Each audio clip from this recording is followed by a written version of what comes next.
को भी आनंद चाचा हमको कहते थे, वो भी चाचा ही कहते थे।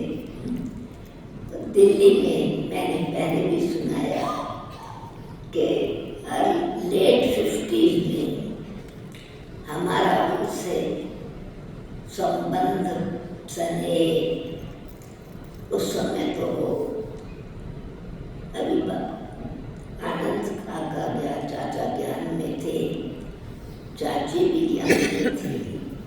आप पढ़ाई में अपने एजुकेशन फील्ड के साथ साथ प्रोफेशन में तो एक्सपर्ट रहे, परंतु जैसे आनंद काका जी में चाचा में ये एक स्वाभाविक एक लगन थी कि बाबा का ज्ञान सिर्फ कानों के सुनने तक न रहे, कोई चीज़ कान से भी सुनते हैं, फिर आँख से देखते हैं और फिर मुख से बोलते हैं, उसकी छाप लग जाती है।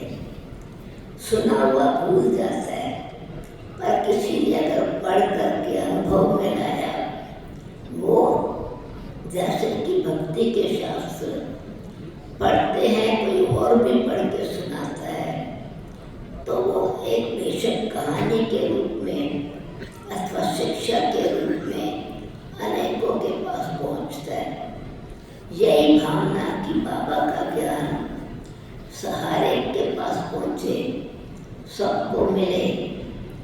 तो आपने भी चाचा जी ने कुछ छोटी छोटी किताबें लिखी, लिटरेचर नहीं था हमारे पास उस समय, बाबा ही जो लिटरेचर छपवाते थे। हेलीकॉप्टर से गिराने के लिए अच्छे अच्छे पिक्चर बनाओ, एयरपोर्ट पर बाबा का परिचय देने के लिए बड़े बड़े चित्र रखो। उस समय अनकॉमन बात थी ये, और बाबा के डायरेक्शन में तो शक्ति है, धीरे धीरे धीरे वो चीज़ भी सफल। तो लिखने की कला जैसे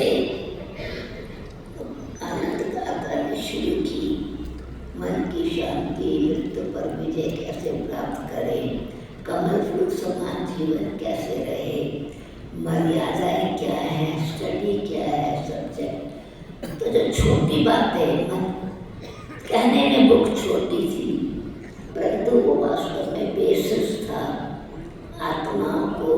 दिल्ली की बात है ये, ज्ञान का संदेश देने का।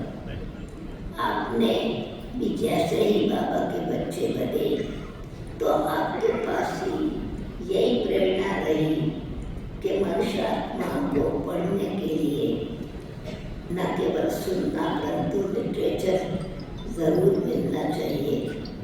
तब तक हमारी जो पत्रिका पहले त्रिमूर्ति के नाम से निकलती थी, सरकार बाबा के समय ज्ञान का नाम नहीं था, त्रिमूर्ति नाम से वो बनती थी। मतलब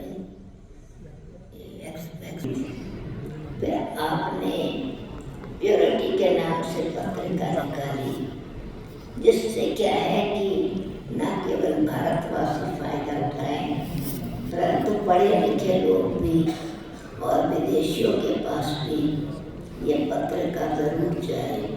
और उसमें भी सिर्फ आर्टिकल की बात नहीं थी, अनुभव युक्त बातें और रोज के ज़रूरत के क्वेश्चंस के आंसर्स, हर प्रकार से बाबा का संदेश आत्माओं को मिले। तो आप उसके एडिटर साथ साथ कुछ भी करेक्शन करनी है तो भी आशा बहन और भाई साहब दोनों ऑफिस में मिल करके बाकी भाइयों के साथ। तो एक बहुत अच्छा, यानी एक नया चैप्टर शुरू हुआ।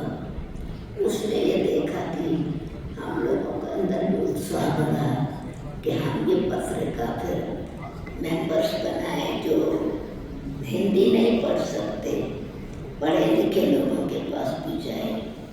आत्माएं भक्ति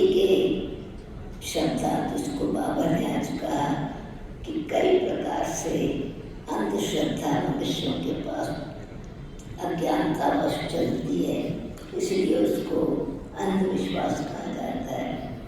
परंतु आप जो बात करते थे, आर्ग्यूमेंट नहीं करते थे किसी के साथ, परंतु इंटरेक्शन में इतना इंटरेस्टिंग कम्युनिकेशन होता था जो दूसरी आत्मा को ऑटोमेटिकली ना डिबेट, ना क्रिटिसिज्म, ना कोई कमेंट, परंतु बेशक कई बार तो प्रोग्राम किया है वारसी में भी, और यहाँ पर भी प्रोग्राम किए, अन्य स्थानों पर भी उनको यही धुन लगी रहती थी।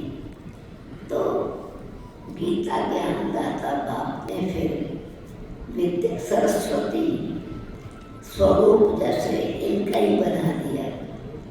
ज्ञान का मानसरोवर तो बने, परंतु ज्ञान को किस रीति से मनुष्यात्मा तक पहुँचाना चाहिए या बात कैसे करनी चाहिए। तो आपने सभ्यता दूसरों के लिए सम्मान भी रहे, परंतु अपनी बात को स्पष्टीकरण सिद्ध करके बताए। फिर जो जिद करने वाले हैं उनको सिद्ध करने से कभी वो स्वीकार नहीं करते, क्योंकि जिद ऐसी पक्की लोहे की दीवार है तो जल्दी नहीं टूटती। बेशक मनुष्य आत्मा को पता है, जैसे बाबा कहते हैं, अब बाबा के खुद शब्द मैं सर्वव्यापी नहीं हूँ, तो परंतु अब तक भी मनुष्य मानते रहते हैं। तो ऐसे बेशक लोगों को अंदर से रियलाइज होता था, परंतु मानते नहीं, वो तो उनका भाग्य। जिन आत्माओं को देवता बनना है वही मानेंगे ना, जिनको श्री कृष्ण के साथ खेलना वही बनेगी। तो हमको तो भी ऐसे लगता है कि श्री कृष्ण और शिव बाबा और श्री कृष्ण दोनों के साथ ही अच्छा खेल खेलते थे। ज्ञान चर्चा शिव बाबा से की और साथ साथ प्रसिद्ध करने के लिए गुणों की धारणा करके श्री कृष्ण समान गुणवान भी बने। तो बातें तो उनके साथ हम कुंभ मेले में भी गए, हरिद्वार में भी गए और स्थानों पर भी गए और पांडा भवन में भी रहे। परंतु क्योंकि आप सबसे सुन रहे हैं तो बार बार वही बात रिपीट ना हो, बहुत सारे अनुभव दिल को छूने वाले रहेंगे। ऐसी आत्मा को आज दिवाली के दिन हम बधाई भी देते हैं और हृदय से नमस्कार भी करते हैं, सत्कार भी करते हैं। ओम शांति।